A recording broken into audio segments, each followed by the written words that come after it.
Hola, ¿qué tal? Mi nombre es Lucas Acosta y a continuación voy a proceder a explicar el concepto de límite y límite finito. ¿Qué significa que una función tenga un límite? ¿Y por qué es tan importante en el análisis matemático? El límite de una función describe el valor al que se acerca f de x cuando x se aproxima a un número a.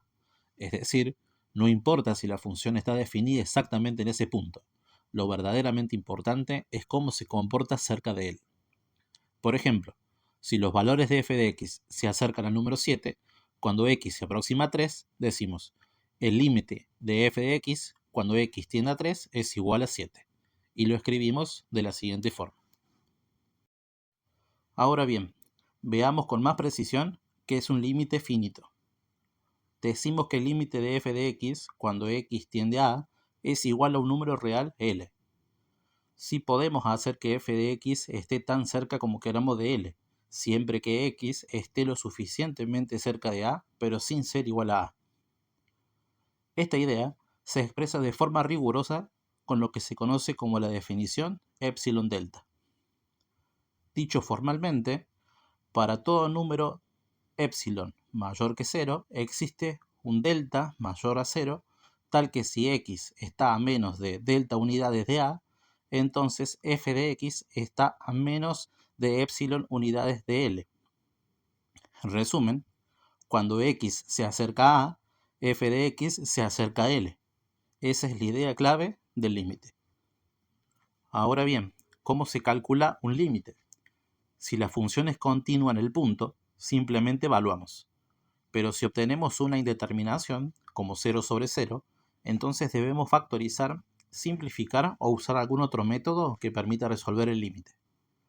Si el límite tiende a infinito, analizamos qué ocurre cuando x crece mucho o se acerca a ciertos valores que provocan un comportamiento extremo. Esto nos permite descubrir huecos en la gráfica, asíntotas verticales y otras características importantes del comportamiento de la función.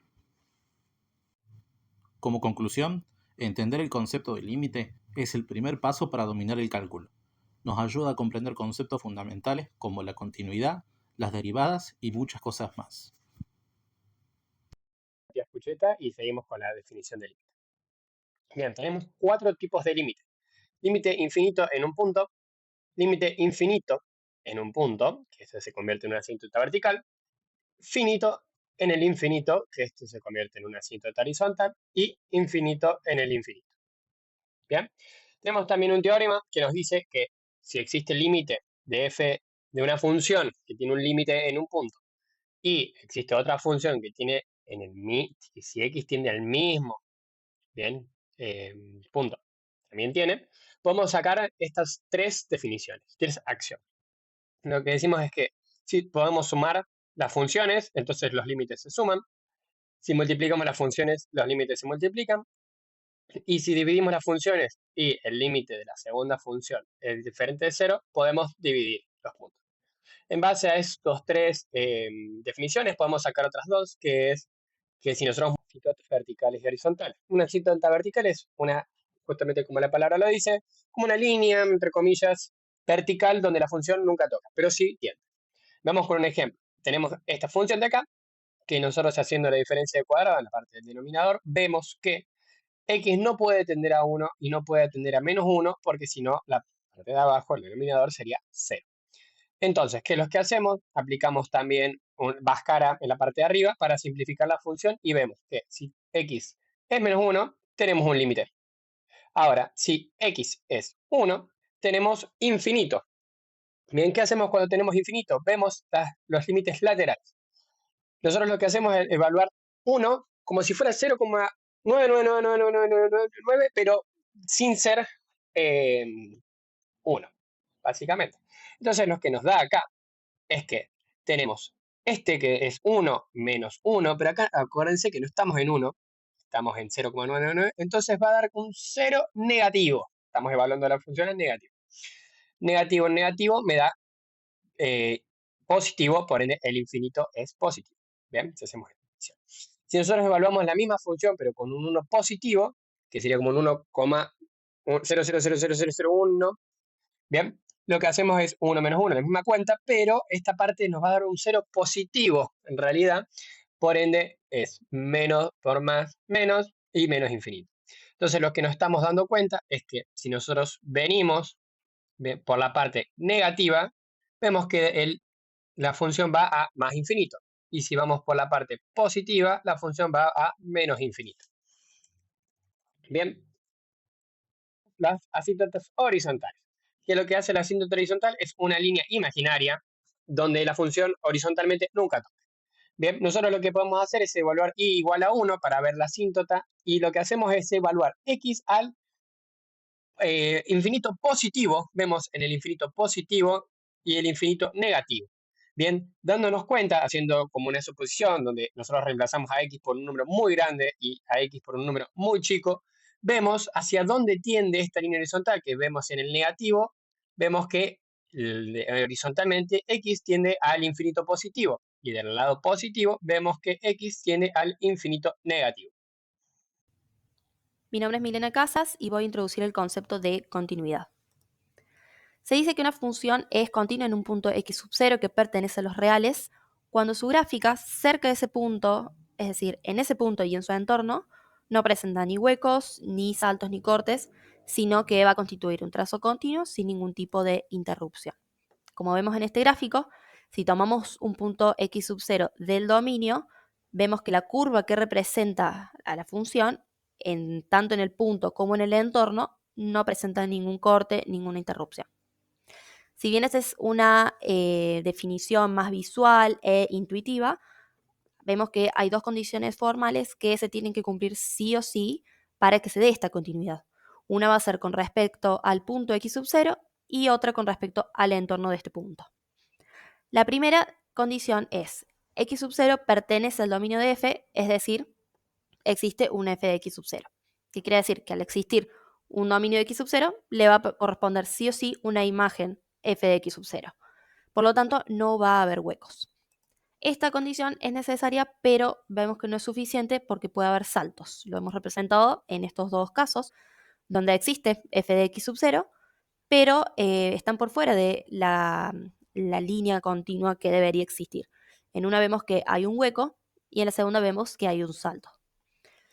La segunda condición, con respecto al entorno del punto x sub 0, dice: para todo epsilon mayor a 0, existe delta mayor a 0, tal que para todo x que pertenece al dominio de f, si la distancia entre x y x sub 0 es menor a delta, implica que la distancia de f de x y f de x sub 0, la distancia entre los dos, es menor a epsilon.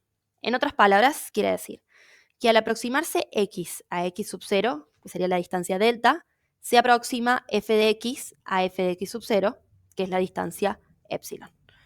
Lo que quiere decir esto con respecto al entorno del punto x sub 0, que no va a presentar huecos porque, parecido a la condición 1, a todo x que esté en el dominio de f le va a corresponder un f de x, y tampoco va a haber saltos porque todo lo que se vaya acercando a x sub 0, delta, también se va a acercar a f de x sub 0, epsilon. Habiendo dicho estas dos condiciones, siendo la segunda, como vemos, necesaria y suficiente para que se dé la continuidad, interpretamos la gráfica de la siguiente manera. Condición 1, x sub 0 se corresponde con f de x sub 0, y condición 2, vemos dos casos. X sub 0 más delta se corresponde con f de x sub 0 más epsilon, y x sub 0 menos delta se corresponde con f de x sub 0 menos epsilon. A continuación vamos a seguir con los temas de punto aislado, puntos de acumulación y discontinuidad. Hola, soy Martina. Hoy voy a explicar 3 conceptos claves relacionados con la continuidad. Estos son puntos aislados, punto de acumulación y cómo definimos la discontinuidad. Estos temas son esenciales para entender cuándo una función se rompe, por así decirlo, ¿no? Vamos a empezar con el punto aislado. Supongamos que tenemos un conjunto de números reales. Por ejemplo, 1, 2, 3, 4, 5 y así. En este conjunto, cada número es un punto aislado, porque no hay otro número del conjunto que esté infinitamente cerca de ellos. Que ahora, en términos formales, un punto aislado de un conjunto es un valor que pertenece al conjunto, pero no es un punto de acumulación. O sea, existe un entorno alrededor de ese punto que no contiene ningún otro punto del conjunto. Podemos imaginarlo como un punto solo, por así decirlo, que no tiene otros valores del conjunto demasiado cerca. Por ejemplo, si dibujamos un intervalo muy pequeño alrededor del número 2 dentro del conjunto, solo encontraremos al número 2 y a ningún otro. Por eso decimos que es un punto aislado. Bueno, ahora seguimos con el punto de acumulación. Este concepto es todo lo opuesto a lo que dijimos en el anterior. Es un punto de acumulación en el cual se acumulan infinitos puntos de un conjunto. Puede ser que el punto de acumulación esté o no esté en el conjunto, pero lo importante es que en cualquier vecindad, por más pequeña que sea, siempre hay otros puntos del conjunto distintos de ese punto.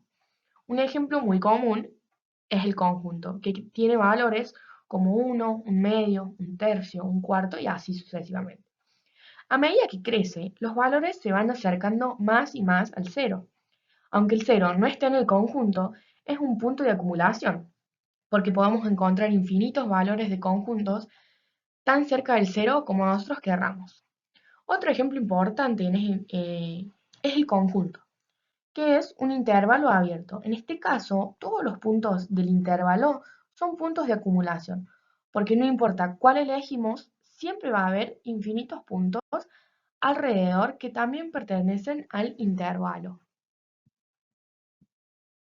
Bueno, ahora por último, vamos a hablar de la discontinuidad en funciones. La discontinuidad tiene que ver con cómo se comporta una función en un punto. Si en ese punto la función salta o se interrumpe, decimos que es discontinua. Formalmente eso pasa si no existe el límite ahí o si el límite existe pero no coincide con el valor de la función, o si la función ni siquiera está definida. Por ejemplo, esta función es igual a x al cuadrado, pero todos los valores menos cuando es igual a 2. En ese punto, en lugar de seguir la regla, la función toma el valor de 5. O sea, si calculas el límite cuando x se acerca a 2, te da 4, pero la función justo en 2 vale 5. Como el límite y el valor no coinciden, eso significa que hay una discontinuidad. ¿Y cómo se puede arreglar cambiando ese valor?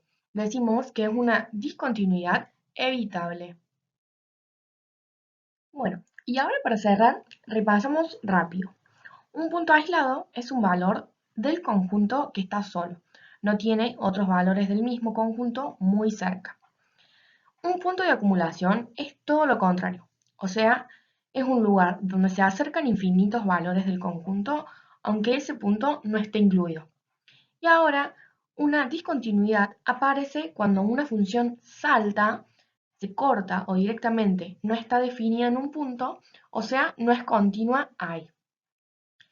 Bueno, eso es todo. Espero que se me haya entendido. Las discontinuidades se clasifican en dos tipos principales: evitables y no evitables. Una discontinuidad es evitable si existe el límite de la función en el punto, pero la función no está definida en ese punto o su valor es diferente al del límite. Mientras que una discontinuidad es no evitable si el límite de la función en el punto no existe. Gráficamente, una discontinuidad evitable se ve como un punto faltante en la gráfica de la función, un hueco que podríamos llenar.